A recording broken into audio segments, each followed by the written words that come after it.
main engine ng Farmland.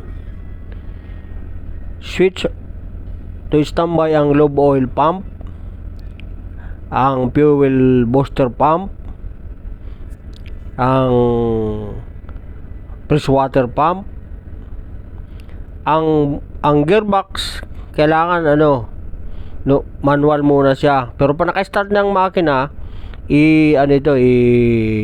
balik sa standby. Ngayon punta si Chief sa open niya ang air tank para may start yung makina. Ayan. Tapos punta sa i-reset niya yung safety switch ng main engine. Kasi pag hindi na reset yan, hindi start yung makina. Ngayon punta ngayon si Chief sa i-off niya yung fresh water cooling, yung valve. Ay i-on niya pala, on. I-on niya yan.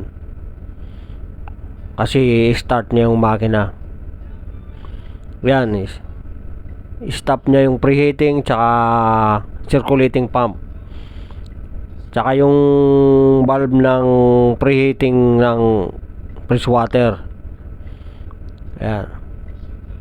Kasi ang ibang mga barko walang ganyan, kasi ang preheating ng engine pagka hindi tumatakbo nanggagaling sa gas boiler. Pero yung may connection ito, hindi siya gumagana, nakundim na. Ngayon na pre-start na ni Chief yung yung makina, kaya ito sinasarado niya yung mga air cock isa-isa para walang sisingaw pagka final start niya siya. Pag naisara na yan, i-open niya na ngayon yung throttle para magkaroon ng fuel supply. Pag pre-start, huwag niyo munang i-open yung throttle para hindi tuloy-tuloy yung andar niya. Ayan, sarado na. Ayan, double check ni Chief yan para sigurado nakasara yung mga air cock.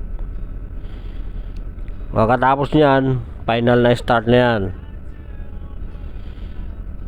I-start na ni Chief yan. Yan push button, start. Sakaling mag-malfunction dyan, pipindutin mo yung orange, yun ang pinaka-reset nya. Ngayon pag umistart na siya at okay na yung takbo, ilagay mo na sa bridge control. Yan, bridge, yan, ilagay na.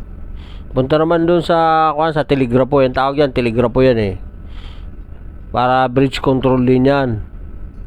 Kailangan mag-response yung nasa bridge. Yan.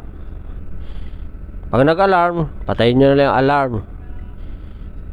Yan, punta na si Chief sa doon uli sa panel board para